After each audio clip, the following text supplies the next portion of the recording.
팔공산 창문 너머 이재희 경상도 사나이 솔향 해피 팔공산 조각배 팔공산 투쟁하자 뷰리 연희 트란툴라 경상도 사나이 안상구 팔공산 정광봉 경기도 사나이 억태TV 연희 팔공산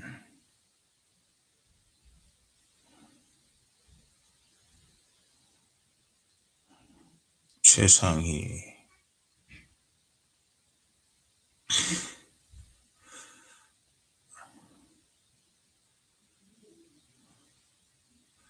전진 용수 최충일 이영준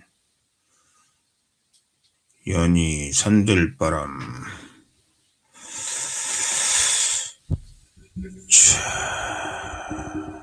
8시 10분에 하기로 했다니까 3분만 더 기다려 보겠습니다.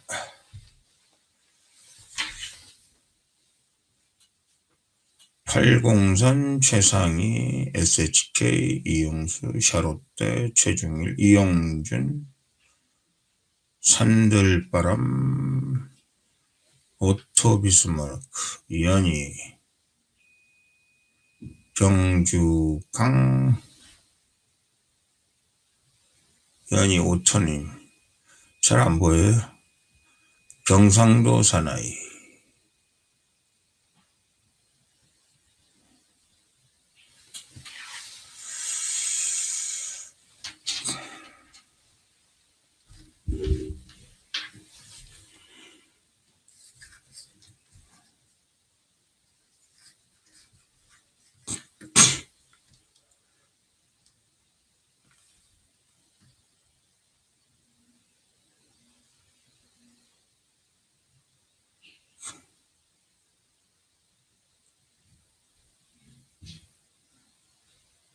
희망미래 시그널 안덕윤 방빼라 구름바람 최상희 라라 술향 산들바람 파랑고추 라 뷰리 오토 비스마르크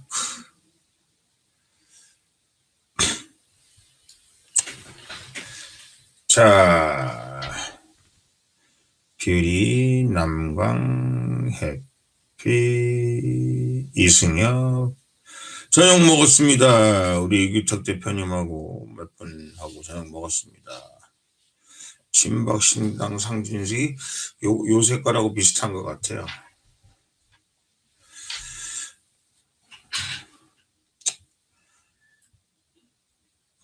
제가요 시작하겠습니다. 안녕하세요. 나폴레옹입니다. 제가요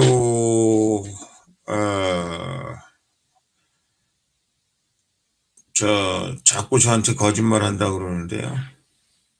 한다고 그러는 사람들이 있는데 참 죄송하네요.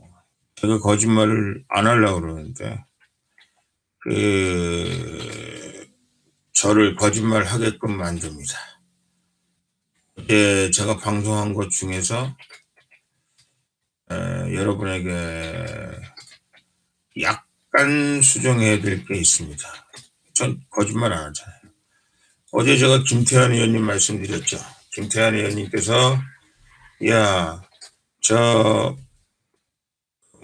정말 우리 김태환 의원님 제가 아주 평소에 존경하는 경상도 사나이 선배님이시고 또 박정희 대통령 생가를 지키시는 분이고 그래서 항상 제가 존경하고 감사하게 생각하는데 어제 약주를 한 잔 드셨는지 막 무슨 당이에요? 미통당 막 뭐라고 하시면서 무시그럽 공천하는 거니까 안 되겠다. 그리고 구리를 또 전략공천 두 군데 다 전략공천한다는데 내가 꼭 출마해야 되겠다. 그렇게 말씀하시면서 옆 지역에 있는 비의원도 내가 저 우선 중학교인가 봐요. 거기 내 후배니까 내가 데리고 우리가 같이 친박 신당으로 출마하겠다 막 그러시더라고요. 그래서 제가 일본어로 저 공천합니다 이렇게 말씀드렸더니 알았어 그러셨거든요. 그래서 약간 미심쩍어서 제가 오늘 전화를 드렸더니 아직은 뭐 좀 더 뭐 이런 분위기가 익어야 되고 뭐 어쩌고 저쩌고 뭐 이렇게 말씀하시더라고요. 그래서 제가 어저께 말씀드린 것도 제가 들은 대로 말씀드린 거고 오늘 제가 말씀드린 것도 제가 말씀드렸습니다. 자, 우리 예, 어떤 분이 홍문정은 순수해 보인다 그러는데 저 별로 순수하지 않습니다. 정치하는 사람이 순수하면 어떻게 정치를 해요? 저 순수하지 않아요. 자, 그리고 저는 그 뭐 우공당에 대해서 뭐 어쩌고 이 김문수 당에 대해서 어쩌고 저쩌고 얘기를 안 합니다만은 될 수 있으면 얘기를 안 했으면 좋겠다 이렇게 생각하는데 자꾸 뭐라고 얘기를 하니까 그것에 대해서 답은 해드려야 될 것 같아요. 우공당 제 당원들 사랑합니다. 그리고 우공당 우리랑 언젠가는 같이 해야 됩니다. 뭐 이렇게 말씀드렸잖아요. 근데 우공당에서 뭐 이렇게 얘기를 한다고 그래요. 제가 정광훈 목사님에게 뭐 5천 명을 끌고 가서 같이 합당하자고 그랬는데 제가 5천 명을 못 끌고 가서 목사님이 마이크를 뺐고 홍문정이가 결국은 실패하고 그런데 결국은 조은진 대표와 했다. 뭐 이런 유의 삼류소설 같은 얘기를 하고 있습니다. 그래서 제가 이렇게 말씀드렸어요. 자, 이 문제에 대해서도 제가 분명하고 확실하게 말씀드리고자 합니다. 죄송해요. 자꾸 이런 말씀 드리는 거 죄송한데 말씀을 드릴 수밖에 없어서 말씀을 드리는 겁니다. 오늘이요. 어제 제가 말씀드렸어요. 아침에 우리 정광훈 목사님께서 만납시다. 그래서 제가 갔었잖아요. 그리고 어떻게 하든지 와서 우리 당을 좀 추스려 달라 이렇게 말씀하셨잖아요. 근데 목사님 생각하고 우리 김문수 의원님 생각하고 생각이 다른데 왜 김문수 의원한테 대표한테 말씀을 제대로 안 하십니까? 그랬더니 목사님이 내가 말해도 김문수 대표가 내 말을 안 듣습니다. 이렇게 얘기를 하더라고요. 그래서 여기서 끝입니다. 저는 5천 명 끌고 간다고 얘기한 적도 없고요. 그리고 저를 뭘 연단에 세워달라고 얘기한 적이 없어요. 거기서 연단에 서달라고 그럴 때만 제가 갔고요. 목사님이 보자고 그래서 제가 갔고요. 제가 목사님 찾아간 적이 없습니다. 그리고 목사님이 저한테 당을 맡아달라고 했고요. 저는 분명히 목사님에게 이게 친박신당이 만들어질 테니 목사님이 목사님 당을 만들어서 나중에 이 목사님 당과 그리고 친박신당이 합쳐질 수 있는 여건이 된다면 그것은 굉장히 좋은 시너지를 낼 수 있다. 단 친박신당은 어떻게 할 수가 없다. 그런 얘기를 제가 말씀을 드렸죠. 자, 그러면 여러분에게 좀 창피하기도 하고 미안하기도 하고 그렇습니다. 그런데 하여간 어찌되었든 결국은 자유통일당과 우리공화당이 합쳐졌죠. 그래서 자유공화당이 되었습니다. 팩트 1. 일단은 굉장히 중요한 팩트 제가 몇 가지 말씀드릴게요. 우리공화당은 대통령이 이름을 지어주신 거예요. 근데 우리공화당 이름 할 때 애국공화당, 대한공화당, 자유공화당 많은 이름들을 대통령께 보고 말씀드렸습니다. 그때 대통령께서 신공화당으로 했으면 좋겠다 이렇게 말씀을 하셨어요. 그런데 대통령께서 신공화당이 등록이 안 됩니다 이렇게 말씀드리니까 그러면 우리공화당으로 했으면 좋겠다. 우리가 그때 말씀드릴 때 자유공화당이 대통령의 선택사항에 있었습니다. 근데 대통령께서 자유공화당을 선택하지 않으시고 우리공화당 이렇게 말씀을 해 주셨어요. 그래서 우리가 우리공화당 이름을 그때 쓰기 시작한 겁니다. 그리고 그래서 지금 자유공화당은 대통령께서 선택하지 않으셨던 이름이고 이 이름은 우리공화당을 포기한다는 것은 대통령이 주신 당 이름을 포기하는 것 같습니다. 포기합니다 하는 말씀을 드립니다. 그래서 우리공화당 대통령이 주신 당은 없어졌다 이렇게 볼 수 있죠. 결국은 자유공화당이 됐는데 이것은 박근혜 대통령께서 계시지 않는 당이다. 이게 팩트입니다. 두 번째 팩트는 뭐냐. 이게 자유통일당인데 정광훈 목사님은 자유통일이란 당에 대해서 엄청난 애정을 많이 가지고 계셨어요. 그리고 조원진 대표와 당을 합치는 것에 대해서 상당히 여러 가지 퀘스천 마크를 많이 붙이셨죠. 그런데 김문수 대표가 나는 당대표고 나는 정권을 가지고 있고 감옥에 가 있는 정광훈 목사님 자꾸 이렇게 괴롭히고 목사님이 정보도 제한돼 있는데 목사님한테 이런저런 얘기를 해서 자유통일당의 운영에 관해서 뭐라고 하는 건 옳지 않다 이렇게 얘기했습니다. 그게 우리 공화당하고 냄새가 비슷하네요. 감옥에 가시는 박근혜 대통령께서 뭘 하시겠냐 뭐 이런 거나 다 똑같은 거 아니겠습니까?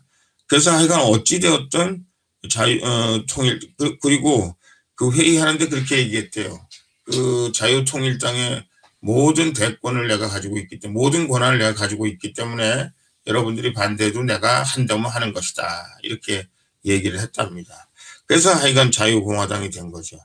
그러자 우리 정광훈 목사님은 모든 자유통일당 김문수 의원과 가지고 있었던 모든 연을 끊게 된 거죠. 그래서 일단 자유통일당이 자유공화당이라고 된 것에 대해서 가처분 신청을 냈습니다.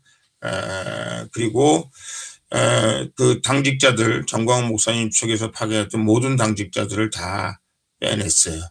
더더군다나 자유통일당에서 쓰던 당사는 개인이 빌렸던 건물로 밝혀져서 결국 김문수 대표가 그 당사를 쓸 수 없게 되는 그 용산 빌딩 11층인데 쓸 수 없게 되는 그런 결과를 초래하게 됐습니다 하는 말씀을 제가 드립니다.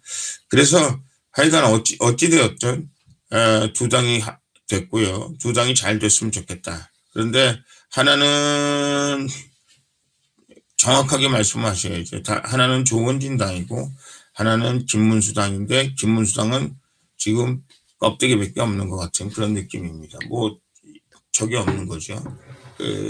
세력이 없는 거죠. 그렇게 됐어요. 그런데 오늘 아침에 서충원 대표께서 저한테 전화를 하셨어요. 같이 가야 된다. 다 같이 갑시다. 이렇게 말씀을 하셨습니다. 제가 서 대표님께 말씀을 드렸습니다. 이거가 대통령한테 이로운 일도 아니고 또 정광훈 목사님이 바라는 일도 아닙니다. 물론 그래서 지금 조원진, 김문수 두 대표가 하는 그 합의는 조원진과 김문수가 하는 일이고요. 그렇다면 여기는 어찌되었든 뭐 태극기를 많이 지금 흡수하고 있는 정광훈 목사님이나 아니면 정말 우리의 대장이시고 이번 선거를 총지원하시는 박근혜 대통령님이나 두 분은 완전히 빠져있는 합당이기 때문에 제가 갈 수 없습니다. 그런 말씀을 드렸어요. 좀 섭섭하셨을런지 모르는데 저는 그 명확하게 이렇게 말씀을 드렸습니다. 김술래 의원은 모르겠습니다. 뭐 저하고도 통화를 했었는데 김술래 의원은 갈 수가 없습니다. 왜냐하면 비례의원은 탈당을 하면 그러면 결국은 의원직을 상실하게 되기 때문에 우리가 말하는 의원 5명이 있었으면 좋겠다 하는 요건에 들어가지 않습니다 하는 말씀을 드립니다. 그래서 지금 조은진, 김문수 두 대표가 결국은 자유공화당 이런 당을 만들었습니다. 그리고 두 분들이 또 열심히 하시겠죠.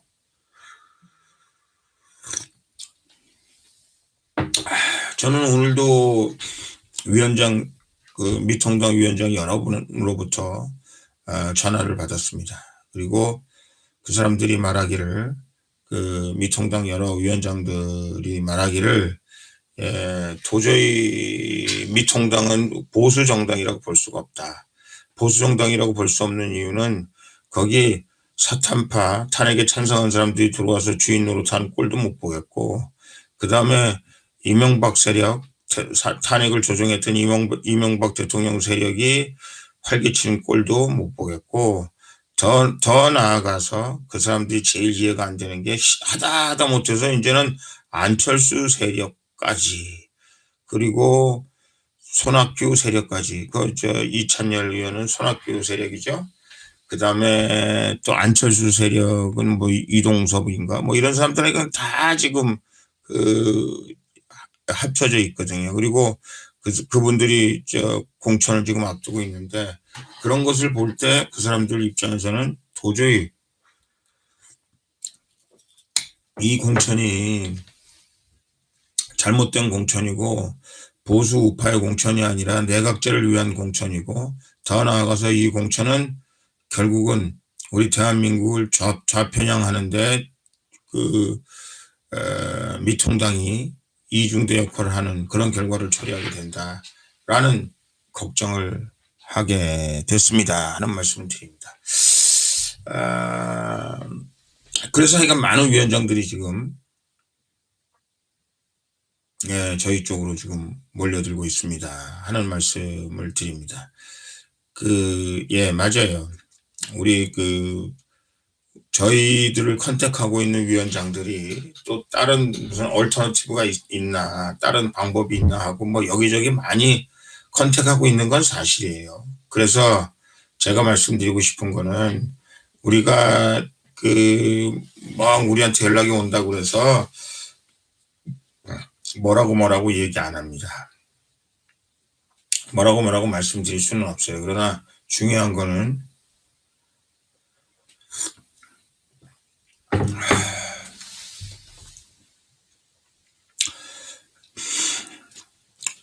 그렇습니다.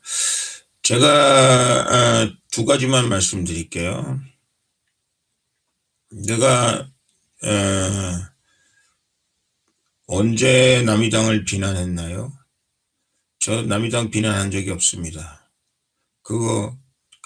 남이당이 뭐 좋다 나쁘다 뭐 이렇게 말씀드린 적이 없어요. 그 당은 어떤 당이다라는 것을 설명했을 뿐입니다. 친박신당의 비전을 얘기해 보시라고요? 친박신당 비전은 여러 번 말씀드렸어요. 여기 와서 듣는 분들은 홍문정이가 친박신당의 비전은 뭐다?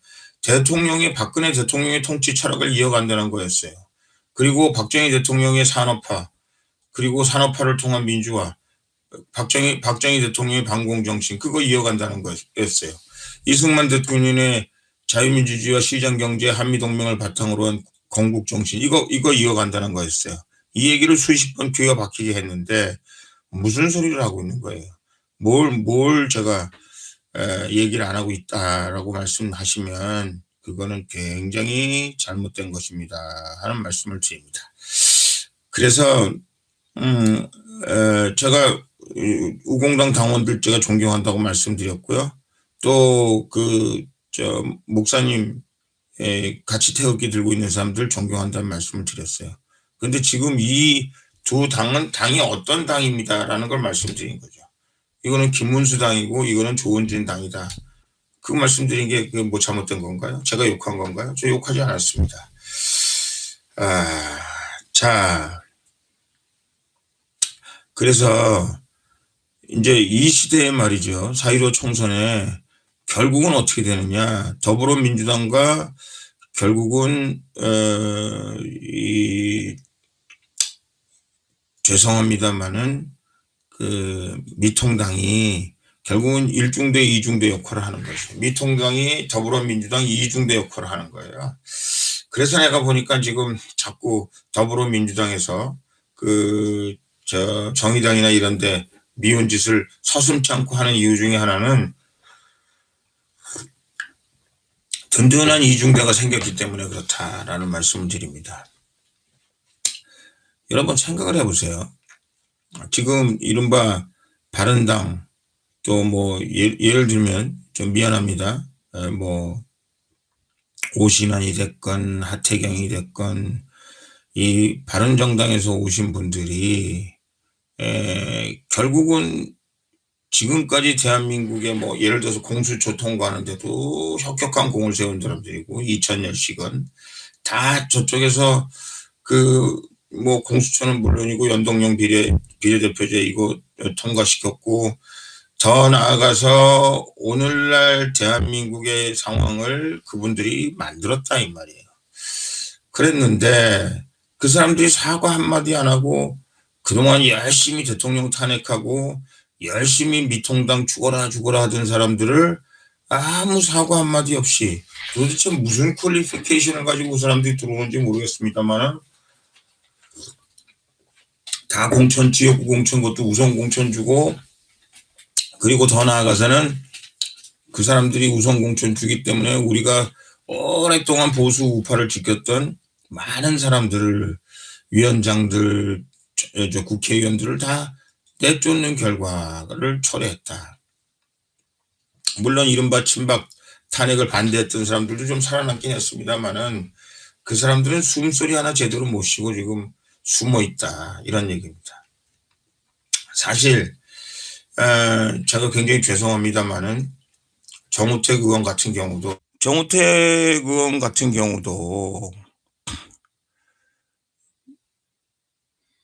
참 좋은 사람이라고 생각해요. 저는 저하고 굉장히 가까웠습니다. 그리고 정우택 의원하고 뭐 여러 가지 정치적인 미래에 대해서도 얘기를 했고 그분도 하여간 오랫동안 집안에서 정치 수업도 받았고 그래서 하여간 정우택 의원에 대해서 제가 굉장히 나름대로 좋은 사람이다 그런 생각을 하고 있습니다.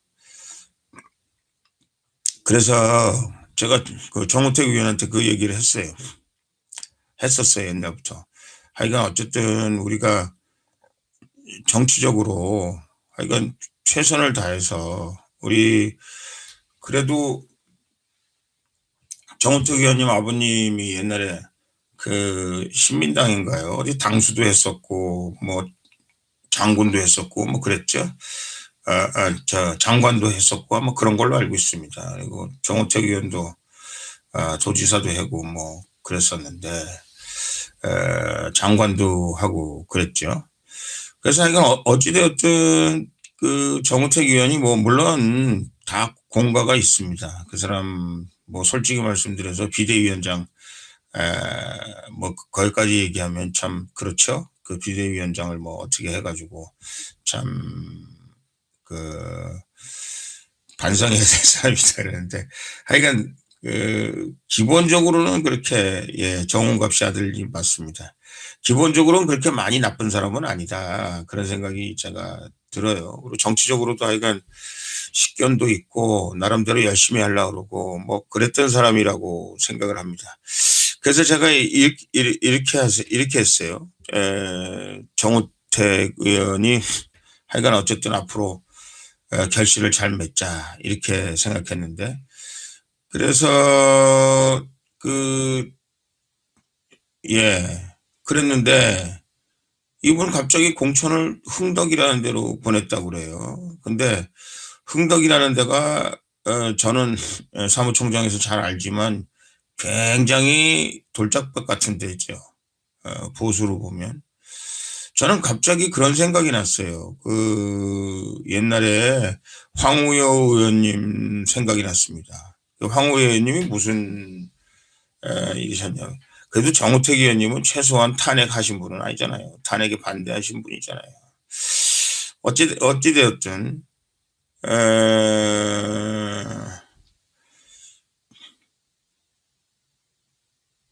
에, 정광훈 목사한테 머리 숙이고 들어갈 수밖에 없겠네요. 정광훈 목사님이 매일 오라 그래요.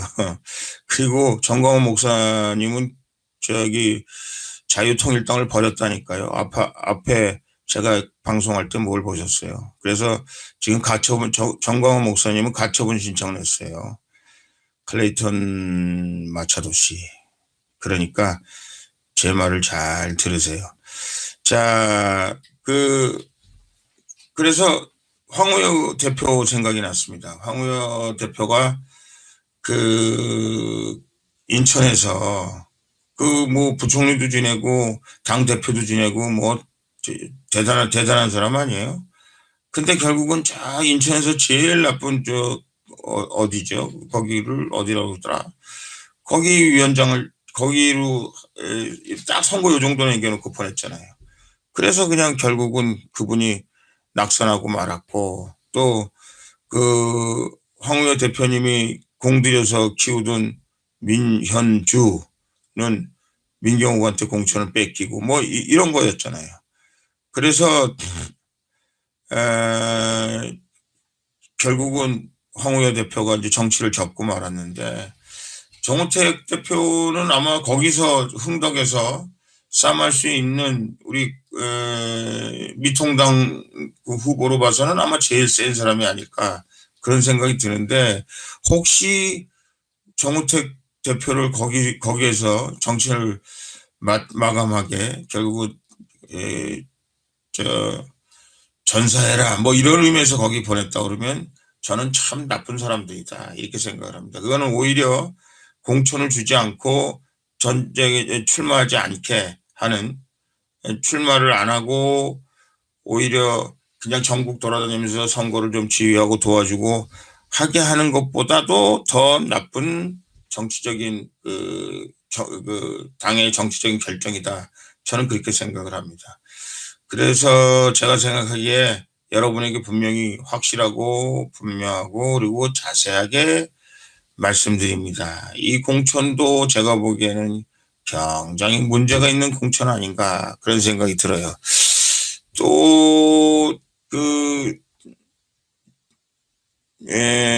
이왕 제가 그 충청도 얘기를 했으니까 천안 얘기를 안 할 수가 없네요. 그 천안의 공천 제가 그게 어디서 날라 들어왔는지 무슨 신모 씨가 들어왔는데 거기 지검장을 지낸 이모 지검장이 의정부에서 부부장 검사도 하고 나름대로 괜찮은 분이죠. 그리고 실력이 있는 분이고 이제 이분이 굉장히 자신 있어 했어요. 왜냐하면 그동안 그 텃밭을 잘 갖고 닦아서 변호사 사무실도 거기 있고 잘 갖고 닦아서 틀림없이 이길 수 있다. 경선하면 이길 수 있다 이렇게 생각하고 완전 경선을 생각했는데 갑자기 이상한 사람을 공천을 해가지고 그 본인을 낙동강 오리알 만들었다. 그래서 한참 와서 뭐 이런저런 얘기를 하고 갔습니다. 저는 어떻게 생각하냐면요. 이번 선거는 정말 이 미통당 공천 실패에 대한 우리 보수 우파 진영의 그 뭐라 그럴까 질책도 아마 제가 보기에는 같이 진행될 것이다라는 생각이 듭니다. 아니 아무리 보수 우파 지지자들이 바보라고 해도 아니 탄핵에 찬성한 사람들, 엊그제까지 민주당에 있던 사람들, 더불어민주당에 있던 사람들, 엊그제까지 탄핵 찬성하면서 안철수와 같이 있었던 사람들, 바깥에서 대통령을 그렇게 조롱한 사람들, 어떤 미통당 그 공천 후보자는 말이죠. 자기 소개에다 이렇게 썼어요. 촛불 시민혁명? 촛불 시민혁명에 의해서 뭐 어쩌고 저쩌고 된 뭐 문재인을 뭐 어쩌고 촛불 시민혁명입니까?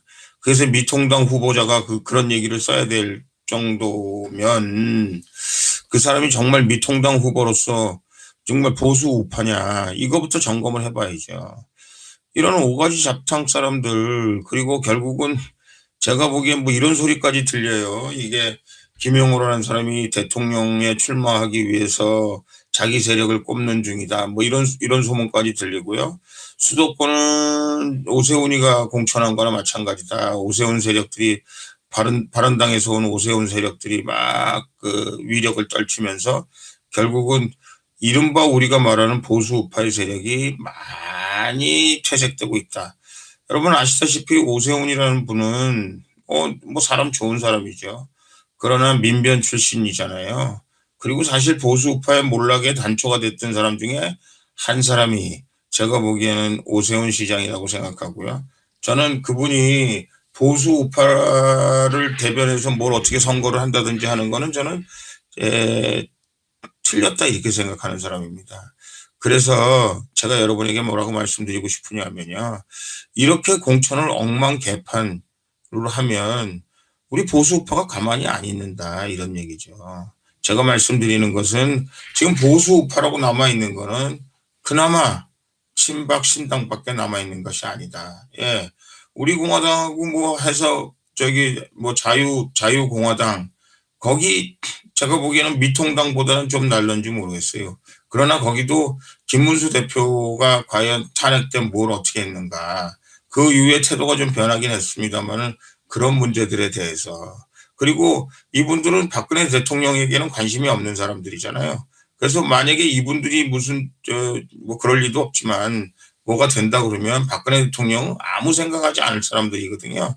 그러니까 결국은 박근혜 대통령의 통치 철학을 이어가고 우리가 보수 우파의 적자손으로서 우리가 대한민국의 보수 우파를 이어갈 수 있는 그리고 대한민국 공산화를 막을 수 있는 유일한 세력이 어디입니까? 이렇게 얘기하면 결국은 우리 여러분들이 사랑하시는 친박 신당밖에는 없습니다. 하는 말씀을 아니 드릴래야 아니 드릴 수 없습니다. 여러분, 제가 뭐라고 말씀드렸어요? 제가 지금 입이 아프게 여러분에게 말씀드리잖아요. 제가 죄송합니다. 여러분 방송 들으시는 분들은 좀 귀찮으실런지 모르겠는데요. 이 얘기는 제가 안 드릴 수가 없고 여러분들이 왜 지금 친박신당이냐 이렇게 얘기하는 사람들이 있을 것 같아서 제가 다시 친박신당에 대해서 다시 한번 말씀드립니다. 자, 보십시오. 죄송합니다. 우리 집에 있는 사람들 중에서도 저희 식구들 중에서도 맨 처음에 아니 당 이름이 할 게 없어서 친박신당이냐. 21세기에 어떤 사람이 이름을 지칭해서 당을 만든다는 것이 맞는 거냐. 이렇게 얘기했어요. 저도 일견 혹시 지금 사는 사람들이 친박신당이라는 건 조금 옛날 냄새가 난다. 좀 복고적인 냄새가 난다. 뭐 이렇게 생각할 사람들도 있고 너무 박근혜 대통령 지금 힘들고 어려운데 대통령 너무 대통령 하고 있는 꼴이 전 볼상사납다. 이렇게 얘기할 수 있다라는 생각을 합니다. 어떻게 친박신당이 탄생했냐. 제가 말씀드렸잖아요. 모든 태극기 세력을 다 모아야 되겠다. 그래서 지금 우리 공화당의 이규택 대표님까지 나왔잖아요. 이규택, 공문정, 우리 공화당. 그 다음에 대한문에 있는 세력.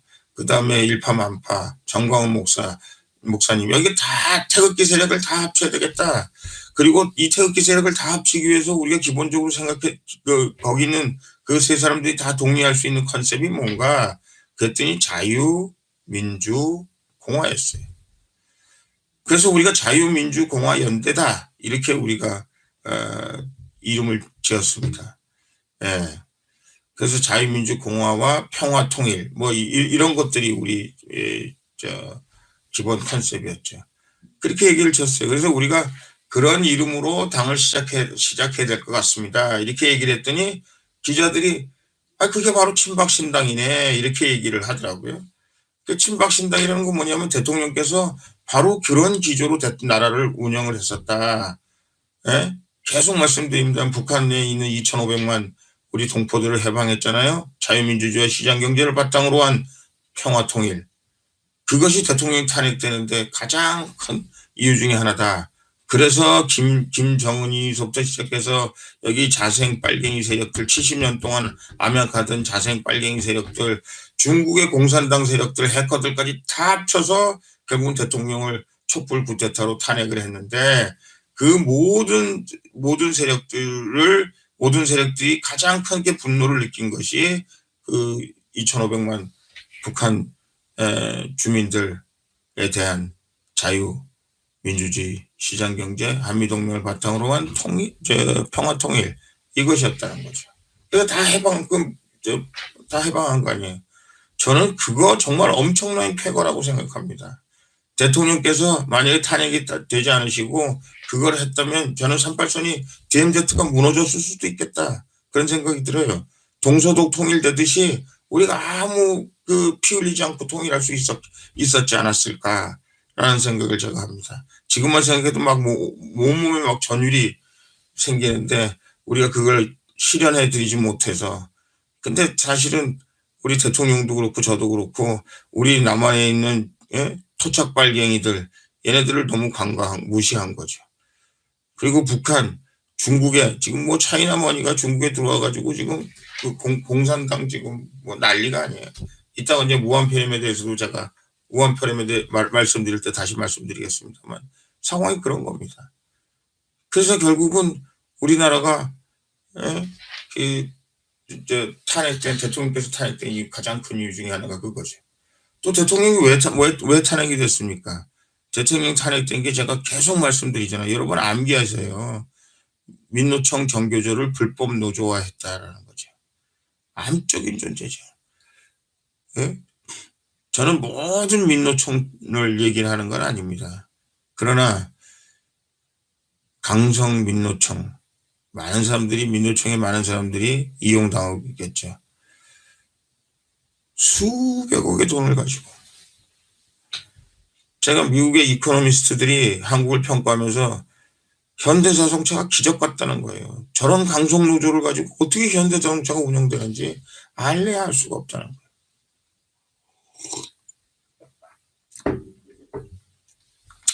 사실 촛불 경험을 다 된 사람이 박원순하고 결국은 민노총입니다. 돈 되고 사람 되고 정교조. 민노총과 정교조를 완전히 불법 노조화한 거잖아요. 민노총은 불법 노조한 거 아닙니다만 민노총 탈퇴를 그리고 가입을 여러 가지 법적으로 요건에 맞춰서 할 수 있도록 한 거죠. 개성공단 폐쇄했죠. 그 다 결국은 김대중 대통령 시절에 몇 조가 갔다나 뒤류관까지 다 포함 어마어마한 돈을 보내서 결국은 김대중 대통령이 그렇게 얘기한 거 아니에요. 핵 개발한다니 있을 수도 없는 일이다. 근데 그 돈 가지고 결국 핵 개발한 거 아닙니까? 그거 아니라고 얘기하기는 어렵지요. 솔직히 말씀드려서.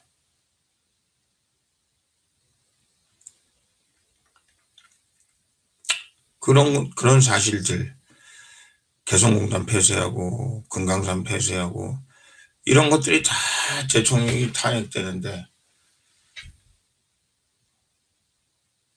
기본 여러 가지 그 악재였던 거죠. 그러나 나라를 위해서는 꼭 필요한 일들이었어요. 통진당 해산. 근데 이거를 이어갈 수 있는 정당이 어디냐? 대통령 통치 철학을 이어갈 수 있는 정당이 어디냐? 그게 친박신당인 거죠. 그러니까 지금 막 백화점식으로 나열하고 있는 모든 정당은 결국은 더불어민주당과 더불어민주당 1중대, 2중대, 3중대, 4중대 거죠. 그런데다가 이 미통당은 완전히 미통당의 권력을 바로잡기 위한 황교안과 김영호와 김무성과 오세훈이 춘추 전국시대를 벌이면서 정말 중요한 보수 우파 인재들 꼭 우리가 키우고 꼭 그분들이 국회에 진출해서 보수 우파의 목소리를 낼 수 있는 그나마 몇몇 안 남아있는 사람들을 무수히 죽인 거죠. 민경훈을 죽인 거죠. 재심 청구하고 있는데 잘하시기 바랍니다. 김순례를 죽인 거죠. 이정명이도 탈당시켰잖아요. 5.18 어쩌고 그러면서. 그런 짓들을 자행하면서 이런 공천을 보고 있는 국민들이 과연 미통당 정말 잘한다, 혁신 공천이다 이렇게 생각하겠습니까? 가짜 보수 우파, 거짓 보수 우파가 진짜 보수 우파를 밀어내는 공천이다. 해도 너무한다. 사탄파들 진짜 심하다. 우리가 니들 뭘 보고 찍어주냐, 이런 지경까지 오게 됐다는 거죠. 그래서 제가 지금 무지하게 바쁩니다. 왜 바쁘냐고요? 수많은 사람들이 지금 홍문종이가 잘나서 그런 거 아닙니까? 저는 친박신당 재당이라고 말씀 안 드려요. 박근혜 대통령님 당입니다. 그리고 제가 분명히 말씀드려요. 박근혜 대통령께서 박근혜 대통령의 통치 절약을 이어가는 진정한 의미의 우리 당의 대장이시죠. 그리고 이번 4.15의 대장이라고 말씀드립니다. 수많은 사람들이 몰려들어요. 왜 우리 당에 몰려듭니까? 그 사람들 왜 오셨습니까? 제가 이렇게 말씀드려보면 보수 우파의 정통 보수 우파 적통 세력은 미안하지만 친박신당밖에 없다는 거죠. 지금요. 이제 앞으로 10일 내에 모든 공천이 다 이루어질 겁니다. 근데 여러분 제가 말씀드렸죠. 공천에 떨어지는 그 순간까지 본인이 공천에 떨어지는 건다는 데 대해서 관심이 없어요. 별 잘 몰라요. 설마 나가 그러지. 그리고 더 나아가서 떨어져도 뭔가 잘못됐다고 재심 청구하고 난리치죠. 그러나 제가 공천심사위원장을 해봐서 압니다. 방침이 딱 있어요.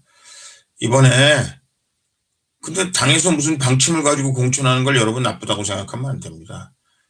당은 아무리 그 사람이 인기가 좋은 사람이라도 당의 정강 정책이나 뭐 이런 거가 맞지 않으면 그 사람 자를 수 있어야죠. 당연한 겁니다. 그런 걸 뭐라 그러면 안 되죠. 제가 여러분에게 말씀드리잖아요.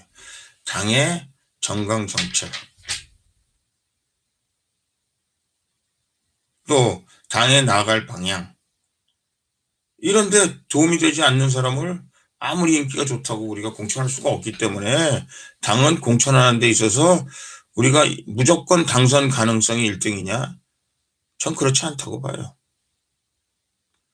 당선 가능성이 떨어지더라도 이슈 파이팅을 할 수 있는 사람을 공천할 수 있는 게 정당이어야 합니다. 그래서요, 사실 정당 공천하는데 여론조사 하는데요, 그 상대방이 역선택할 수 있도록 하는 여론조사는 건 사실 틀린 거예요. 어느 나라에서요, 자기 당 공천하는데 그냥 모든 사람들 다 파퓰러 보트로 그냥 여론조사에서 공천 결정하는 그 나라 저는 보질 못했습니다. 선진국이라고 얘기하죠. 미국은 공천 후보 어떻게 결정하느냐? 공화당원들이 모여서 신청하죠. 근데 우리나라에서는 그거 왜 안 되냐? 그러면 그 동네 공천을 바꾸기가 어려워서 그렇다. 공천을 국민이 바꿔야지 왜 당에서 바꿉니까? 근데 우리 같은 이런 시스템에 있어서는, 그러니까 우리가 인기가 있다 그래도 예를 들어서 공화당원이 뽑으면 아무리 인기가 있는 사람도 공화당의 정강 정책하고 맞지 않으면 그 사람을 뽑을 수가 없는 거잖아요.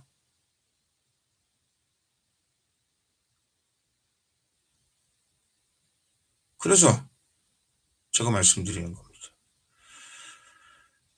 우리 같은 상황에서는 당이 최소한도 이렇게 가이드라인을 가지고 있는 건 저는 필요하다고 생각해요.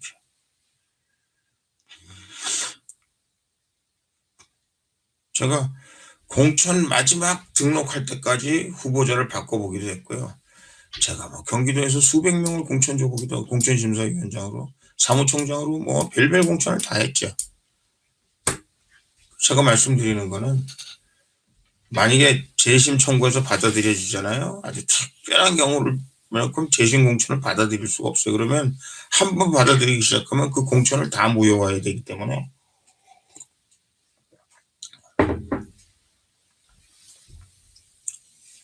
그렇습니다.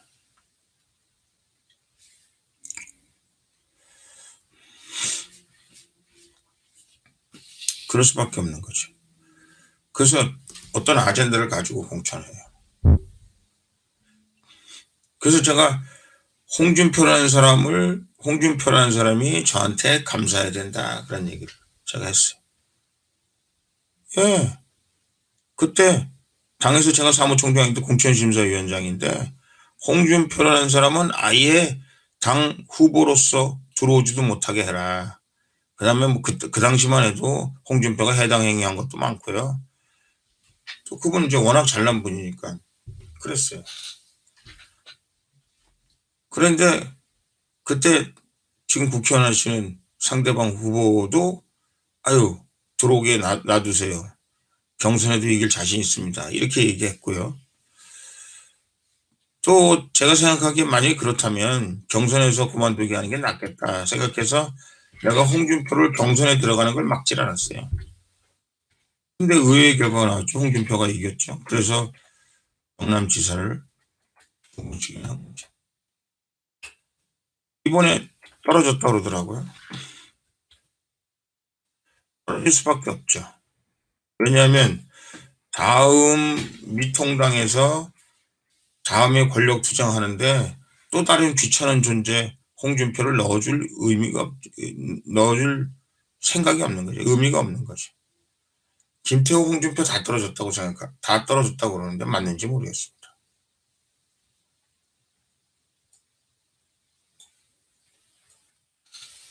그래서 여러분,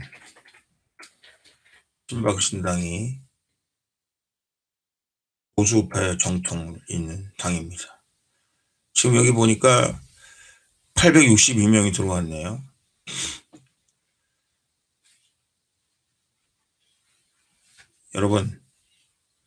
여러분들이 제 말에 일리가 있다면 좀 많은 사람들에게 말씀 좀 해주세요.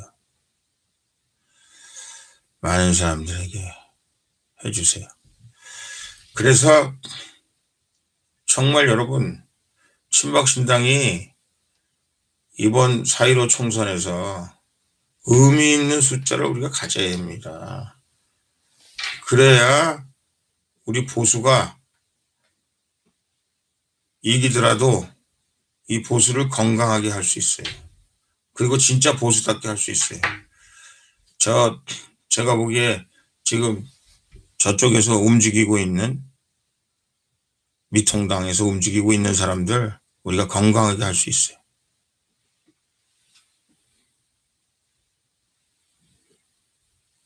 그래야 대한민국 자경화 막을 수 있고 공산화 막을 수 있고 정말 중요한 것은 대통령을 구출해낼 수 있습니다 하는 말씀을 드립니다. 여러분 정말 대통령 구출해내고 싶으세요? 3년 동안 대통령 저렇게 잡아놓은 거 말이 안 된다고 생각하세요? 여러분 미통당이 만약에 더불어민주당과 미통당이 1당 2당 되면 뭐 어디가 1당 될지 2당 될지 하여간 그것만 별 상관없어요. 1당 2당 되면 탄핵은 묻고 가는 겁니다. 역사의 판단에 맡기자 100년 후에 맡기자는 건지 어쩐지. 그리고 박근혜 대통령을 모토로 그 사람들이 구태 대통령을 꺼내냅니까?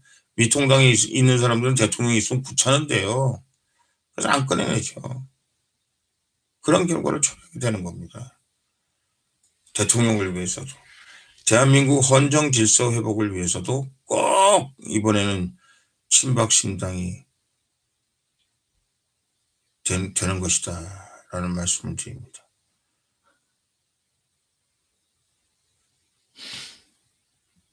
여보세요. 메가네 씨. 내가 옆에 있는 글씨 보느라고 그러는 거예요. 그 쓸데없는 소리 할 시간 있으면 나가서 애국이나 더 하세요. 에이구 참 딱한 사람들 같으냐. 자 이제 우한 폐렴 얘기 좀 하고 제 얘기를 그치도록 하겠습니다. 우한 폐렴은요, 지금 뭐 제가 이제 기사를 쭉 훑어보니까 여러분하고 저하고 관심 가지고 이제 정치하고 관계되는 것만 좀 관심을 가져볼게요.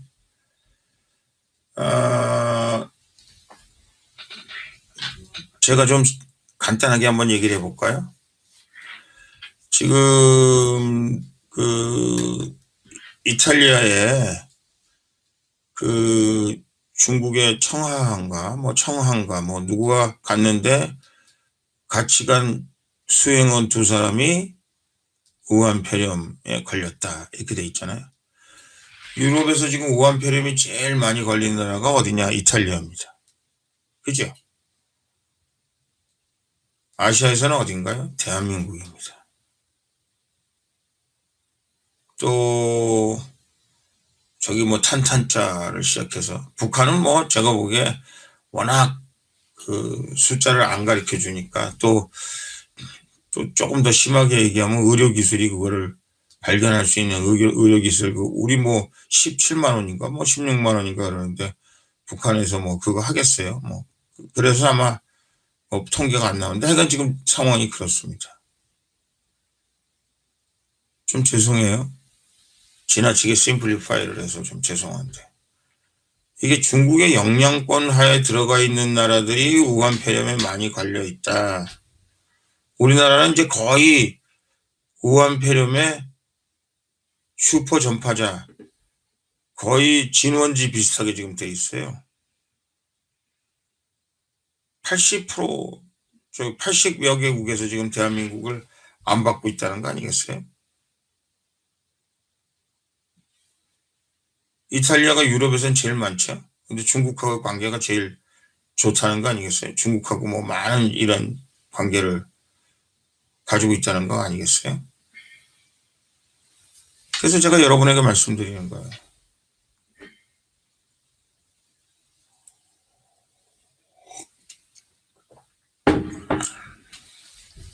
이것이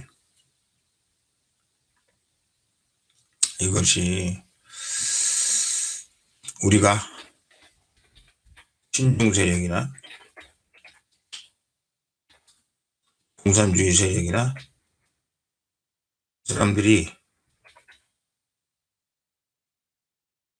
사람들과 멀리 해야 될 이유를 설명하고 있는 것이다.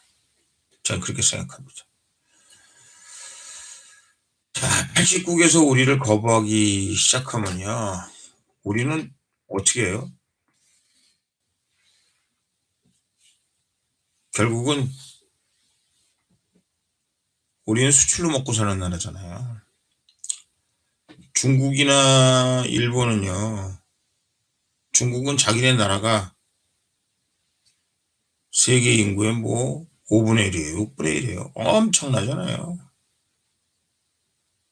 내수만 가지고도 어떻게 먹고 살 수 있는 나라. 일본도 내수가 70% 80%를 점하고 있는 나라. 한국은 수출이 70% 80% 점하고 있는 나라. 그런데 지금 89개에서 우리 대한민국을 안 받아들이면 어떻게 산다는 거예요? 어떻게 살겠다는 거예요? 그래서 풍통이 터지는 거야. 왜 그때 중국 막으라고 그럴 때 왜 안 막았느냐? 입국을 금지시키라고 할 때 왜 입국을 금지시키지 않았냐? 그 얘기를 또 하는 거예요.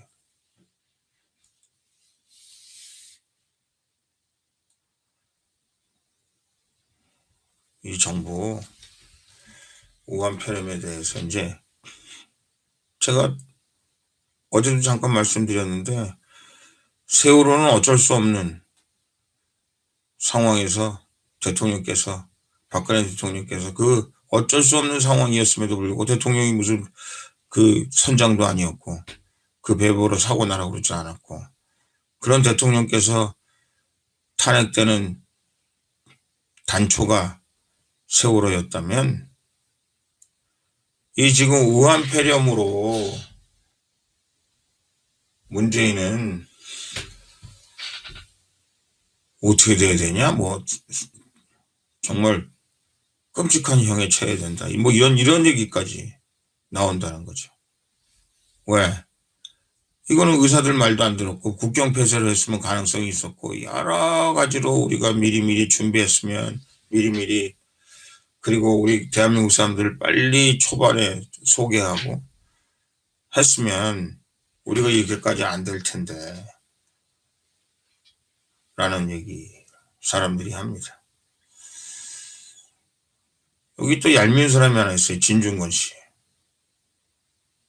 뭐, 왜 얄밉냐고요? 지금 어떨 때는 막 우리 편 좀 들어주는 것 같더니, 결국은 여기 우리 보수 진영에다가 결국은 이 보수 진영이 마치 그 진보 진영에서 잘했음에도 불구하고 그 사람들한테 뒤집어 씌우려고 그러다가 보수가 더 혹독한 대가를 치른다. 제가 뭐 귀찮아서 얘기 안 하는 게 아니라, 몰라서 얘기 안 하는 게 아니라요. 말할 필요가 없어서 얘기 안 하는 겁니다. 혹독한 대가를 칠 것이다. 뭐 이제 이런 바보 같은 공갈을 저희가 했습니다.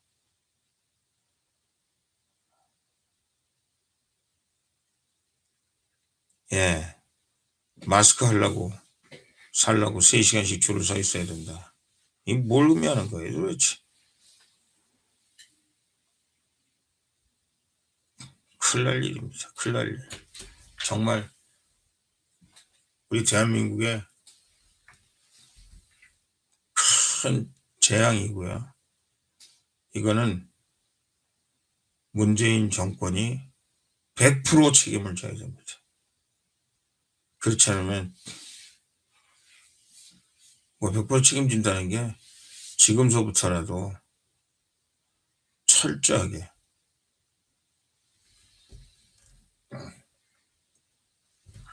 대비하고 준비하고 해서 더 이상 우한폐렴 되지 않도록,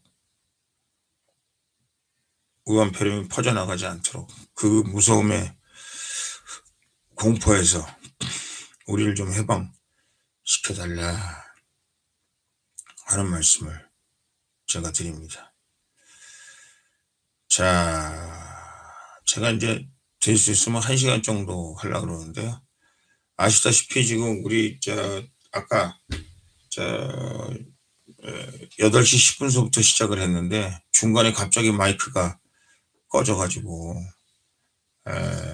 좀 못했습니다. 하여간 8시, 9시, 10시 요 부근에서 제가 될 수 있으면 한 1시간 동안, 모르겠습니다. 이제 선거법에 뭘 한다 뭐 이러는데, 선거법에 걸리지 않도록 제가 하겠습니다 하는 말씀 드리고요. 대부분 좋은 글을 많이 올려주셔서 감사한데, 여러분들께서 나쁜 글 올려주시는 분들은 제가 부탁드리는데요. 저한테 나쁜 말씀 하실 시간 있으면 여러분들 우리 보수 우파 중흥을 위해서 저 아니라도 좋으니까 열심히 다른 데 가서 열심히 해주십시오 하는 부탁의 말씀 드립니다. 그리고 많은 분들이 이제 도와주신다 그랬는데 우리 당도 도와주시고요. 우리 홍문정도 좀 도와주시고 그러세요. 저희가 우리가 지금 전국적으로 지금 당원들을 많이 받고 있습니다. 입당원서를 많이 받고 있는데 이건 역시도 이거 코로나 때문에 쉽질 않아요. 근데 여러분에게 말씀드리고 싶은 거는 의정부가 그래도 당대표가 있는 데 아닙니까? 여러분 적극적으로 좀 해주셔서 역시 홍문정 대표가 있는 의정부는 다르다. 이런 여러분들 제가 그런 평가를 좀 받아서 친박신당의 많은 사람들로부터 이게 홍문정이 역시 당대표인데 다르다 이런 얘기를 좀 드리고 싶습니다. 혹시 여러분 뭐 질문하실 거 있으면 질문하고요. 온라인 입당식에 될 수 있습니다. 자, 그러면 감사합니다. 충성!